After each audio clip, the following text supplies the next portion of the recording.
The massive doors of the Galactic Council chamber opened with a deep rumble that echoed through the crystalline halls. Ambassador Kim Tae walked forward, his black diplomatic uniform crisp against the alien architecture that surrounded him. Behind him, Ambassador Park Yuna followed, her face calm but her hands slightly trembling. The chamber was enormous, stretching up so high that the ceiling disappeared into darkness. Floating platforms held representatives from dozens of alien species, each one looking down at the two humans who stood in the center like insects under a microscope. Tae had been to this chamber many times over the past year. Each visit had been filled with hope that humanity might finally be accepted into the galactic community. Today felt different. The air itself seemed heavy with judgment. The ethereal representative spoke first, its voice like wind through crystal caves. It had no solid form, just shifting light that hurt to look at directly. Ambassador Kim Tae of the species called humans, you stand before the Council of Civilized Worlds to receive our final decision regarding your people's application for membership. Tae straightened his shoulders. We are honored to be here, Council members. Humanity eagerly awaits your wisdom. A low humming filled the chamber as the alien beings communicated in ways humans could barely understand. The Corvallian delegate, ancient and covered in scales that had seen thousands of years, leaned forward on its floating platform. Your species submitted impressive credentials, the Corvallian said, its voice deep and slow. Your medical advances have cured diseases that plagued the galaxy for centuries. Your engineering solutions have improved life on countless worlds. Your art and culture show creativity. Yuna felt a spark of hope, but Tae noticed the way the creature had paused before saying creativity. It was not a compliment. The Zephyrian collective spoke next, thousands of insect-like beings moving as one mind. However, your history troubles us deeply. Your planet's surface is scarred by countless wars. Your people have turned weapons on each other for resources, land, beliefs. Even now, you maintain military forces. Honor Council, Tae interrupted carefully. Humanity has grown beyond our violent past. We offer our strength to protect peace, not destroy it. Protect peace through violence? The ethereal light flickered with what might have been amusement. You do not understand what peace truly means. Peace is not achieved through the threat of force. The Aquarian delegate, speaking through water-filled speakers, added its liquid voice to the judgment. Your military technology is the most advanced we have encountered. Your warriors are trained from childhood. Your culture celebrates conflict through stories and games. This is not the way of civilized beings. Yuna stepped forward. Council members, with respect, our military tradition exists because we have learned that evil exists in the universe. We do not celebrate war. We prepare for it, so that others might live in peace. Evil? The Corvallian's ancient eyes narrowed. There is no evil in a civilized galaxy, only misunderstanding. Violence is the tool of primitive minds. The chamber fell silent as the council members communicated in their alien ways. Lights flickered, water bubbled, and the insect swarm moved in complex patterns. Tae and Yuna waited, feeling very small and very human in this place of ancient wisdom. Finally, the ethereal spoke again. The Council of Civilized Worlds has reached a unanimous decision. The species known as humans is denied membership and is hereby ordered to remove all presence from Council space. The words hit Tae like a physical blow. Denied? Council members, surely we can discuss this further. Humanity has so much to offer Dash. You have 50 standard years, the Corvallian interrupted. All human colonies, stations, and ships must withdraw beyond the Outer Rim territories. You will not return to civilized space until your people have learned to abandon their violent ways. This is exile, Yuna said quietly. This is protection, the Zephyrian collective replied. Protection for the civilized worlds from your dangerous nature, and protection for your species from the consequences of that nature. The Aquarian delegate added, perhaps isolation will teach your kind wisdom. The rim worlds are empty and harsh. They may help you understand that cooperation is stronger than conquest. Tae felt anger rise in his chest, but he forced his voice to remain steady. We came here offering friendship and alliance. We have committed no crimes against Council worlds. Your crime is what you are, the ethereal said. Your people cannot exist without conflict. Even your entertainment glorifies battle. Your children play with weapons. Your heroes are warriors. This is not compatible with galactic civilization. The decision is final, the Corvallian announced. You have 50 years. Use them wisely. As the great doors began to close, Tay turned to Yuna. His voice was quiet, but there was something dangerous in his eyes. They think they're punishing us. Aren't they? Yuna asked. Tay smiled, and it was not a pleasant smile. They're giving us 50 years to prepare, and they're sending us to territory they've never explored. They think isolation will weaken us. He looked back at the closing doors. They have no idea what they've just done. The door sealed shut with a final, echoing boom. The two humans stood alone in the empty corridor, representatives of a species that had just been cast out into the darkness between the stars. But in that darkness, humanity would find something the Council had never expected them to discover: their true strength. Captain Li Min stood on the bridge of the colony ship New Seoul, watching to the massive viewport as another convoy of human vessels disappeared into swirling colors of hyperspace. The sight never got old, even after 3 years of constant departures from Council space. Wave 17 has successfully jumped to hyperspace, Captain, reported Commander Song Hai from her station. Her fingers danced across the control panels with practiced ease. All 200 ships are on course for the Kepler sector. Min nodded, turning to study the holographic display that showed the progress of humanity's greatest migration.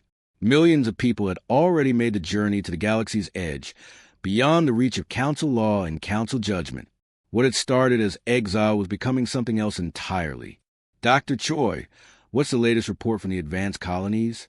Min asked. Dr. Choi Wu looked up from his data tablet, his eyes bright with excitement that 3 years of exile had not dimmed. Captain, the results are beyond what we hoped for. The agricultural teams on Kepler 442c have not just survived, they're thriving. The harsh conditions are actually making our crops stronger and more nutritious. How is that possible? Song Hai asked, leaving her station to join the conversation. The constant radiation from the double star system forces the plants to develop stronger cellular walls, Choi explained. The low oxygen makes them more efficient at processing what they have. What the Council called an uninhabitable death world, we've turned into a breadbasket. Min smiled. This was a story repeating across dozens of worlds. Frozen moons that the Council had dismissed as worthless ice balls were now bustling underground cities, their geothermal energy providing power for millions. Gas giants with toxic atmospheres were being mined for rare elements that made Council technology look primitive. And the Titan project? Min asked. Even better, Choi said, unable to hide his grin. The colony on HD 40307G finished their atmospheric processors last month. They're converting the methane atmosphere into breathable air. In 10 years, that world will have Earth normal conditions. The communications officer, Lieutenant Park So, turned from her station. Captain, we're receiving a transmission from General Nam Bo's fleet. Pull him through, Min ordered. The hologram of General Nam Bo appeared above the central console. The old soldier looked tired but satisfied. Captain Lee, I want to update you on our defensive preparations. Go ahead, General.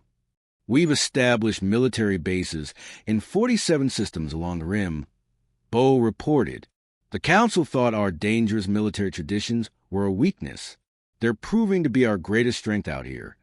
Min knew what he meant. The rim territories were not empty. They were home to pirates, rogue AI systems, and creatures that the civilized galaxy preferred to forget existed. Humanity's warrior culture, the very thing that had gotten them exiled, was keeping their colony safe. The pirates who tried to raid our mining operation on Wolf 359 learned that lesson the hard way. Bo continued with grim satisfaction. They expected soft civilians. Instead, they found farmers who could outshoot their raiders and miners who fought like soldiers. Any word from the deep exploration teams? Min asked. Captain Kong Su's fleet has mapped 30 new systems beyond the outer rim. They found resources the Council never knew existed. rare metals, energy sources, and some things our scientists are still trying to understand. Songhai leaned closer to the hologram. General, how are people handling the isolation? It's been 3 years since anyone has had contact with Council Space. Bo's expression softened slightly. That's the strangest part, Commander. Morale has never been higher. People aren't mourning what we lost.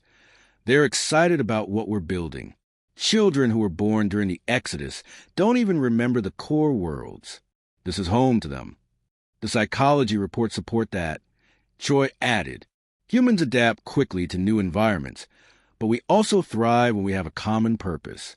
The exile gave us the greatest common purpose in our history, survival and growth. Men turned back to the viewport, where another wave of ships was preparing for departure. These were not the desperate refugees that had fled 3 years ago. These were colonists, pioneers, people who had chosen to join humanity's great adventure beyond the edge of known space.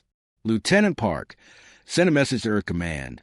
Men ordered, "Ready, Captain. Tell them that Wave 18 is ready for departure. 1,000 ships carrying 500,000 people to New Terra and the surrounding systems. All volunteers." Men paused, thinking of the magnitude of what humanity was accomplishing. Also tell them that the Council's 50-year deadline seems generous. At this rate, we'll be completely clear of Council space within 20 years. Message sent, Captain. Men looked around his bridge at the crew that had become his family during the long journey. You know what the Council never understood about humans? What's that, sir? Songhai asked. They thought exile would break our spirit. They thought isolation would make us weak and desperate. Men smiled as he watched the stars that would soon be humanity's new home. They didn't realize that the one thing humans do better than any other species is turn a challenge into an opportunity.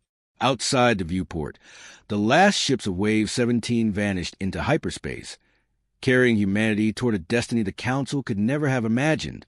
Admiral Kong Su floated in the zero-gravity observation deck of the orbital shipyards above New Terra, watching construction of humanity's newest warship. 3 centuries had passed since the Exodus, and the small colony ships that had carried desperate refugees had evolved into something magnificent. The Defiance would be operational within 6 months, reported his aide, Commander Yunda, joining him at the massive transparent wall. Below them, the ship stretched for over 2 kilometers, its hull gleaming with materials that had never existed in Council space. How many ships does that make? Su asked, though he already knew the answer. This will be our 500th capital ship, Admiral. The Terran Colonial Federation now has the largest fleet in known galactic history. Su nodded slowly. The irony was not lost on him. The Council had exiled humanity for being too militaristic, and in response, humanity had built the most powerful military force the galaxy had ever seen. But it was not built for conquest. It was built for protection. A holographic projection materialized beside them, showing the face of Director OG, head of the Federation's Research Council. Even at her advanced age, her eyes sparkled with a curiosity that had driven human science beyond anything the Council had achieved. Admiral, I have the monthly research report, G said, without preamble. She had never been one for small talk. What miracles has your team created this month, Director? G smiled. The Quantum Drive project is complete. Our ships can now travel distances that would take Council vessels months to cross in just days. We've also finished testing the adaptive armor systems. Our ships can literally heal themselves during battle. Su was impressed but not surprised. Freed from Council restrictions on dangerous research, human scientists had made breakthrough after breakthrough. The Council had banned genetic enhancement, quantum manipulation, and artificial intelligence research as too risky for civilized species. Humanity had embraced all of it, and the bioaugmentation program? Su asked. Our soldiers can now survive in vacuum for up to 6 hours, operate in temperatures that would kill unmodified humans, and react faster than any organic nervous system should allow. G reported proudly. Colonel Parkwa's Special Forces unit completed a training exercise on the surface of a neutron star last week. Commander Yunda whistled in amazement. A neutron star? That's impossible. Not for enhanced humans in quantum armor, G replied. We've turned our species' weaknesses into strengths through technology. Sue turned away from the shipyard to look at the planet below. New Terra had grown from a small outpost to a world of 12 billion people. Cities of gleaming metal and crystal stretched across continents, connected by transport systems that moved people at near light speed. The sky was filled with orbital platforms, space elevators, and the constant traffic of interstellar commerce. Population Report Commander, Sue requested. The Federation now spans 412 star systems, Yunda replied, reading from her data pad. Total human population is approaching 3 trillion across all colonies. We've terraformed over 200 worlds and established mining operations on 1,000 more. The numbers were staggering. In 3 centuries, humanity had grown from a single world to an empire that dwarfed anything in Council space. But more importantly, they had grown stronger. Admiral. G's hologram flickered as an urgent alert crossed her face. I'm receiving priority signals from our deep space monitoring stations. Something's happening at the Galactic Rim. Sue felt his stomach tighten. The deep space stations were humanity's early warning system, positioned at the very edge of the galaxy to watch for threats from the void beyond. What kind of signals? Artificial. Definitely artificial. The energy signatures are massive, larger than anything we've ever recorded, and they're moving toward the galactic core. Yunda stepped closer to the hologram. Could it be the Council? Maybe they're finally trying to explore beyond their borders. G shook her head. These signals are coming from outside the galaxy entirely, from the void between galaxies. And the pattern, she paused, running calculations. Admiral, whatever is sending these signals is consuming matter and converting it into energy at an incredible rate. Sue had spent his entire career preparing for threats that might never come. His gut told him this was not one of those false alarms. How long before these signals reach inhabited space? At current speed and trajectory, they'll reach the outer Council worlds in approximately 18 months, G calculated. The inner Council systems would be reached within 3 years. And us? If they maintain their current path toward the galactic core, they'll pass through Federation space in about 2 years. Sue looked out at the peaceful planet below, at the shipyards building vessels for exploration and trade, at the civilization humanity had built from nothing, 3 centuries of growth and achievement, all potentially threatened by something from the darkness between stars. Director G, I want every research facility in the Federation focused on analyzing these signals. Find out what we're dealing with. Already begun, Admiral.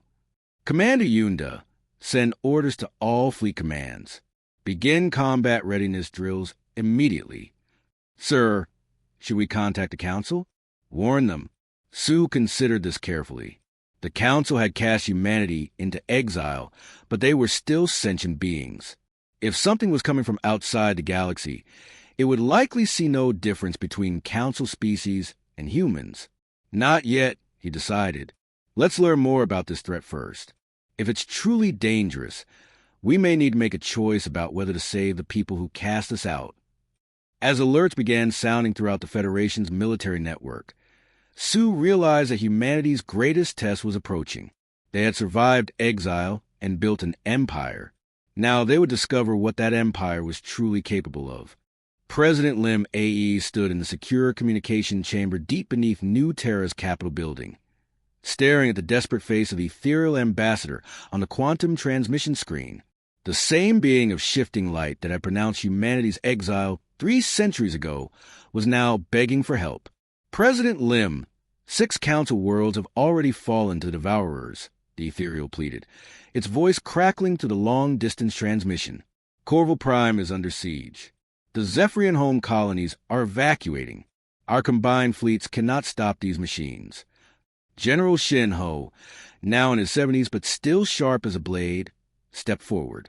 His weathered face showed no satisfaction at the Council's desperation, only professional concern. Ma'am, our deep space sensors confirm the ambassador's report. These Devourer constructs are unlike anything in our databases. Explain, AE commanded. They're not just destroying worlds. They're converting entire star systems into more themselves. Every planet, every asteroid, Every particle of matter becomes part of their expanding fleet. They learn from every battle, adapt to every weapon we use against them. Defense Minister Bei Su, one of the youngest people in the room at only 40, pulled up a holographic display of the galaxy. Red markers show the Devourer advance, spreading like a plague through Council space. At their current rate of expansion, they'll consume the galactic core within 18 months. The ethereal ambassador's light flickered with what might have been desperation. Our military academies have not prepared us for total war. We have had 4 centuries of peace. Our weapons are designed for defense, our tactics for negotiation. These machines do not negotiate. AE studied the display, watching the red markers creep closer to both Council space and Federation territory. What exactly are you asking of us, Ambassador? We formally request military assistance from the Terran Colonial Federation. The silence in the room was profound. General Ho was the first to speak, his voice carefully controlled. The same council that called us too violent to exist in civilized space is now asking us to save them with our violence. The irony is noted, General, A replied dryly. But these devourers won't stop at council boundaries. They're heading for the entire galactic core. That includes human space. Commander Park Jin, the Federation's intelligence chief, activated another display. Our scouts have observed devourer tactics. They don't discriminate between species. To them, all organic matter is simply fuel for expansion. If they're not stopped in council space, they'll consume everything. The ethereal ambassador's form grew brighter, more urgent. We understand the history between our peoples. We understand that we misjudge humanity, but billions of innocent lives hang in the balance. Bei Su leaned over the tactical display. Ma'am, Admiral Kong Su's fleets are already mobilizing. Our latest quantum drives can get us to council space in 6 months. But we need to decide quickly. Every day we delay means more worlds consumed. AE walked to the large window that looked out over New Terra's sprawling cityscape. 3 centuries ago, her ancestors had been cast out as dangerous barbarians. Now the descendants of those barbarians were the galaxy's only hope. General Ho, what's our military assessment? Honestly, the council fleets are using tactics that worked against pirates and raiders. These devourers are something else entirely. They adapt faster than organic minds can counter. The Council's rigid battle doctrines are useless against an enemy that evolves in real time. And our capabilities? Ho smiled grimly. Our ships think, ma'am. Our weapons learn. Our tactics evolve during battle because we built them to face the unknown. Everything the Council called dangerously unpredictable about human warfare is exactly what we need against these machines. Park Jin added, our enhanced soldiers can operate in environments that would kill Council troops. Our quantum armor adapts to new threats automatically. Most importantly, our command structure allows for instant tactical changes without waiting for committee approval. The ethereal ambassador spoke again, its voice barely above a whisper. We cast you out because we feared your capacity for war. Now we beg you to use that capacity to save us all. AE turned back to the transmission screen. Ambassador, 300 years ago, your people told us that cooperation was stronger than conquest, that violence was a tool of primitive minds. Do you still believe that? The light being flickered uncertainly. We were wrong. We see that now.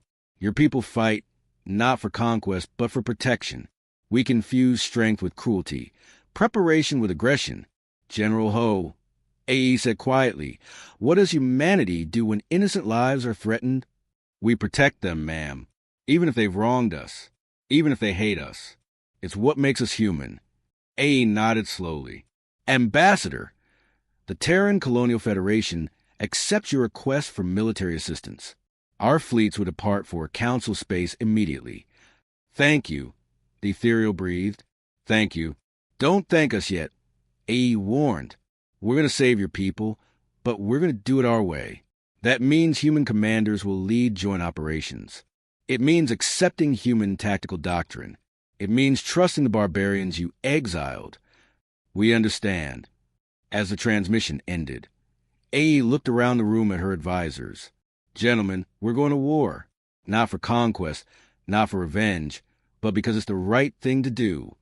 General Ho saluted. For the Federation, ma'am, and for every innocent life in the galaxy. The Terran Colonial Federation was mobilizing for the greatest battle in galactic history. Fleet Admiral Kong Su stood on the bridge of the massive dreadnought Terra's Vengeance as a human armada emerged from hyperspace above the besieged world of Corval Prime. The ancient Corvalian homeworld was barely recognizable, its surface scarred by the relentless assault of the machine entities known as the Devourers. All ships report ready for combat, Admiral, announced Captain Lee Jean from the tactical station. Around them, the largest fleet in human history spread across space like a metal constellation, over 3,000 vessels of every size and class. Through the main viewport, Sue could see the Devourer constructs swarming around the dying planet. They looked like geometric nightmares, constantly shifting and reconfiguring themselves as they consumed matter and converted it into more of their kind. The few remaining Council ships fled desperately from the mechanical swarm. Admiral, we're receiving a transmission from the Corvalian Defense Fleet, reported Communications Officer Park So. Their commander is requesting immediate evacuation assistance. Tell them help has arrived, Sue replied calmly. All ships, engage the Devourer constructs. Remember our mission. We're not here for revenge. We're here to save lives. The battle began unlike anything the galaxy had ever witnessed. Human warships didn't simply attack the Devourers. They learned from them in real time. When the machines adapted their shields to block human plasma cannons, the cannons automatically switched to quantum torpedoes. When the Devourers changed their hull composition to resist those weapons, human ships began using gravitational distortion fields. Captain Yu Min's destroyer lightning strike demonstrated the new human fighting style perfectly. As Devourer drones swarmed toward her ship, the vessel's AI analyzed their movement patterns and began firing not where they were, but where they would be after adapting to previous shots. The result was devastating. Hundreds of machine entities were destroyed before they could evolve countermeasures. Admiral, the Corvalian evacuation ships are clear of the planet's surface, Jean reported, but there are still millions of civilians trapped in the underground shelters. Sue nodded grimly. This was where human enhancement technology would prove its worth. Deploy the enhanced marine units, full environmental suits. Colonel Namhe's voice crackled over the communications system from the Assault Transport Redemption. Admiral, my teams are ready for surface deployment. We can operate in the radiation and toxic atmosphere that the Devourers have created. Proceed, Colonel. Bring our people home. On the planet's surface, the enhanced human marines moved like ghosts through the devastated landscape. Their quantum armor protected them from radiation levels that would have killed unmodified humans instantly, while their enhanced reflexes allowed them to dodge the mechanical sentries that the Devourers had left behind. In space, the battle raged with an intensity that amazed even the human commanders. The Devourers were learning from every exchange, but so were the human ships. It became a contest of adaptation versus adaptation, with both sides evolving their tactics faster than organic minds should have been able to process. Their learning algorithms are impressive. Observe Dr. Choi Wu from the science station, but they're based on pure logic. They can't account for the unpredictable elements of human creativity. As if to prove his point, Commander Song Hai's cruiser New Dawn suddenly broke formation and began ramming directly into a cluster of Devourer constructs. The machines tried to adapt to the seemingly suicidal tactic, but Hai had equipped her ship with a new experimental shield that actually grew stronger with each impact. Brilliant, Sue murmured, watching the display. Use our supposed recklessness as a tactical advantage. The tide of battle turned when the human forces began working alongside their former enemies. Ethereal strategists, with their ability to think in multiple dimensions simultaneously, provided targeting data that human gunners used to devastating effect. Zephyrian hive minds coordinated perfectly with human squadron leaders, creating attack patterns that the Devourers couldn't predict. Admiral, the last Devourer construct has been neutralized, Jean reported 6 hours later. Corval Prime is secure. Sue looked out at the debris field that had once been a fleet of world-consuming machines. Status on civilian casualties? Colonel Nam's teams evacuated over 8 million Corvalians to safety. Total civilian losses were less than 2%, far lower than any previous Devourer attack. The battle for Corval Prime was just the beginning. Over the following months, human fleets swept through Council space, liberating world after world from Devourer plague. Each victory came easier than the last as human technology and tactics evolved to counter the machine intelligence. The final battle came at the Galactic core, where the original Devourer mothership, a construct the size of a small moon, was converting the energy of dying stars into new weapon systems. It took the combined might of humanity's entire fleet, supported by every surviving Council vessel, to destroy it. When the war ended, the galaxy was forever changed. The old Council chambers on Nexus Prime were rebuilt and renamed Unity Station. President Lim AE stood before representatives of 100 species, not as a supplicant seeking membership, but as the architect of a new order. The old Council is dead, she announced to the assembled delegates. In its place, we established a Galactic Federation, built on cooperation, not superiority, built on mutual protection, not isolation. The ethereal representative, the same being who had pronounced humanity's exile centuries before, approached A privately after the ceremony. Your species could rule us all now. Your technology, your military supremacy. AE smiled gently. That's what you never understood about humanity. We were never interested in ruling anyone. We just wanted to belong. As the new Federation Charter was signed, humanity took its place not as conquerors, but as protectors, the exiles who would become the galaxy's saviors.